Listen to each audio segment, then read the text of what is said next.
everyone. So today's project is watercolor cotton flower, and this is one of my very favorite project as it took only two colors but it turned out very beautiful. Let's talk about the supply. Here I am taking my 300 GSM watercolor paper.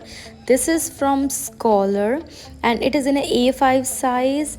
My favorite watercolor Mungyo 48 watercolor palette set, and this is my card sheet. You can take any other watercolor palette because it requires only white and brown. Here it's my paper napkin and my glass of water. Here I'm using multiple different brushes, so these all are brushes and my beautiful rainbow dish.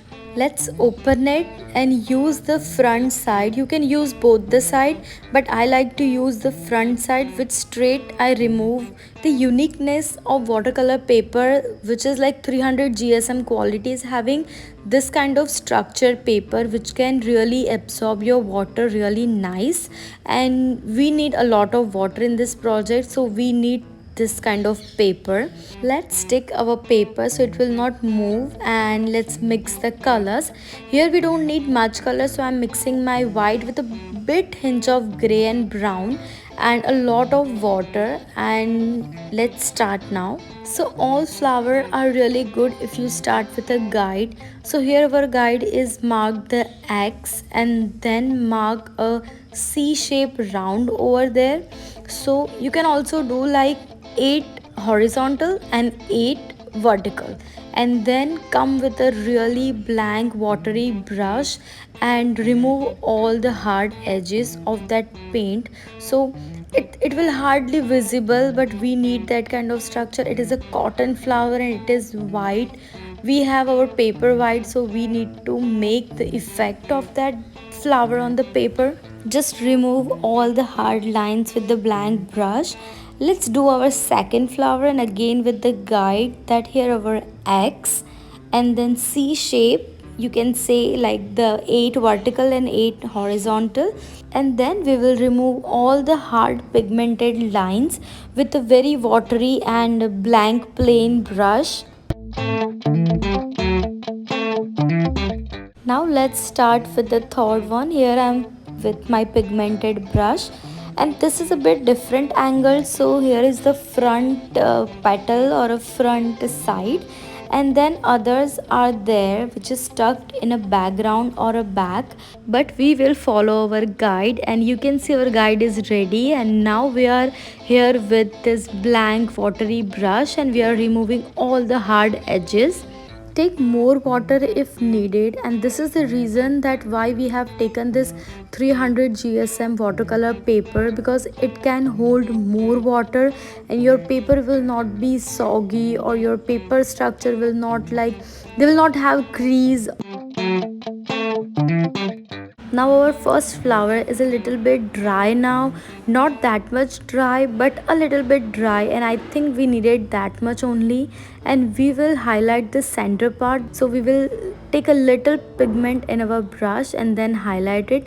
Again we will come with a clean damp brush and then remove the edges. You can see a really soft effect in the center, we can see, and that is fine. We will going to layer this, and at the end it will turn out really nice.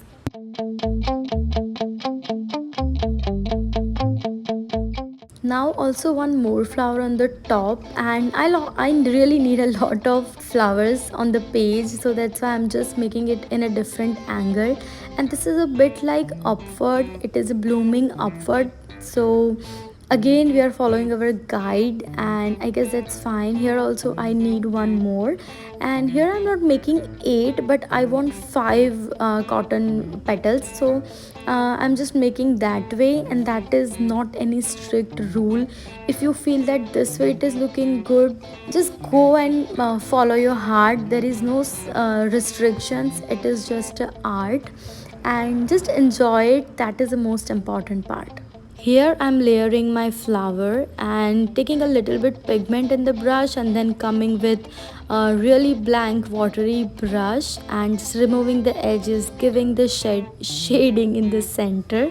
And I guess that is the beauty of the cotton flower, and I think it is looking so nice. And now let's move for the stems. And cotton flower stem is really brown, a really dark brown, and having a little bit a rough structure.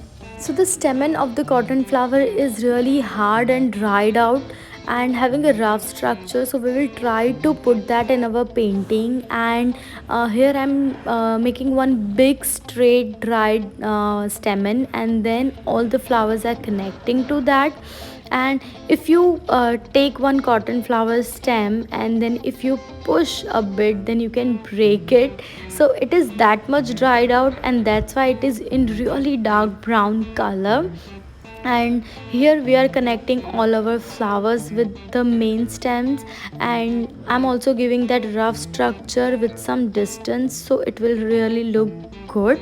Making flower from different angle is really making them natural, and not only the straight face, but some are upward, some are having a left angle, and some are right angle, is really giving them a organic natural look.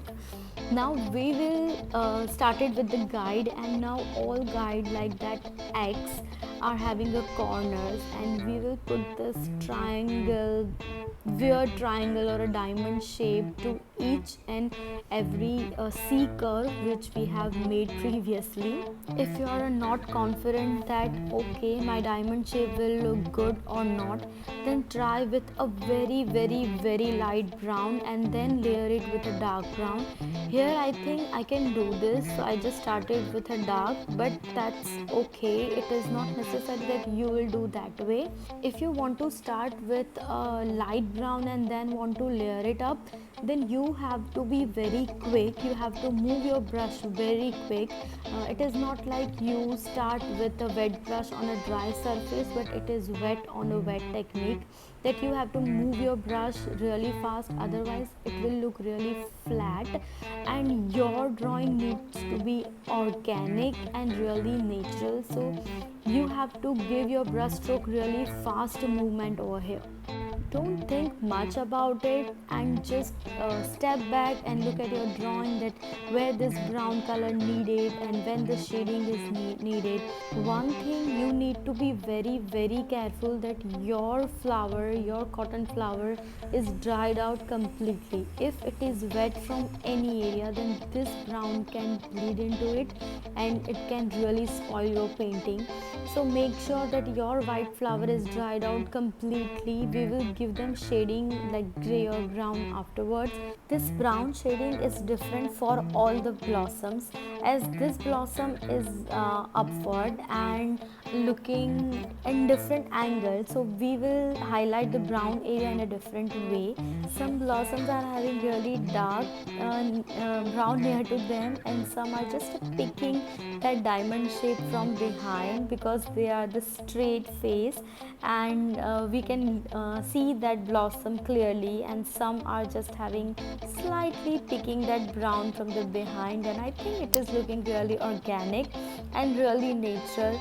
I think this organic look or effect which we want to achieve is really looking nice over here.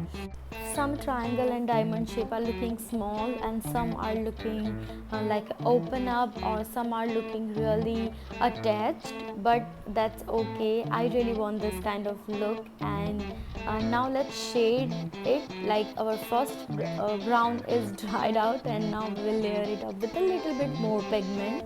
Now our blossoms are not in a straight or same angle, so the brown which is attaching the petals are also not the same, and that's why this brown or this triangle shape is having slightly more upward than the usual, because this is a different angle blossom and a slightly brown from picking behind. And I think it is really natural that a really small dotting over there we can see. And now we will highlight the stem. Previously we did it with a really light brown, or in our pigment there was some more water. Now we will do it with a more pigment and highlight it and we will give the shading, so it will really look organic and nice. If you feel that some browns over here and there are needed, then you can do it. Now if you want to give shading to your blossom or you want to layer it up, then you can do right now. They take a really slightly gray in your white or add some bit of brown, and then you can give the shading to them. If you want to layer it more, then wait for this painting to dry out and then you can add more shading. I think this is looking perfect now. I hope you enjoyed watching it, and do try this. It contains only 2-3 colors and it will really fun. Please try this. If you are new here, please like, share and subscribe my channel. I love flowers and I always try to paint that my favorite flowers on the paper with the help of watercolor. If you are also there who really like this kind of content, then stay tuned. I really want to experiment more and more. Thank you so much for watching this video. Stay healthy, stay fit. Bye bye.